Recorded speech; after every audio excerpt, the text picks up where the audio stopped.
नमस्कार जय जगन्नाथ। आग ब्लॉग रे आपण देखि नहीं थे आम ट्रेन जर्नी देखी ट्रेन जर्नी रे आम जाऊँ दीघा।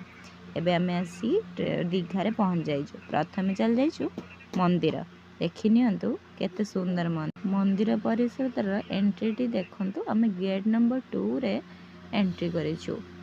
जोता बाहर रखी लगेज को रखी प्रथमे आसछु मंदिर दर्शन करिया पई। एते सुंदर देखा बेड़ाभूमिटी एटा देख। प्रथम मंदिर सामने रे अशोक स्तंभ देखिलु। सेठी जुआर हो सारी मंदिर भितर को गलु। मंदिर परिषद भितर मोबाइल कैमेरा अलाउ नथिला, सेतिपई ताको बंद करके जाई मंदिर देखि आइलु।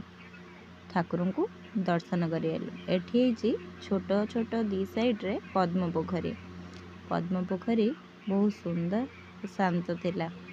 अनेक लोक माने एठी आसिकी दर्शन करिया पई आछंती।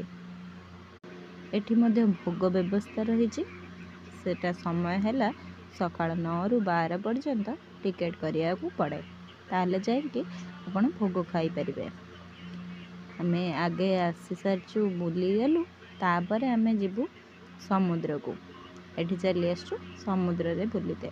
तापरे पळी आसछु होटल रे आसी फ्रेश हो जाई लंच करने छु।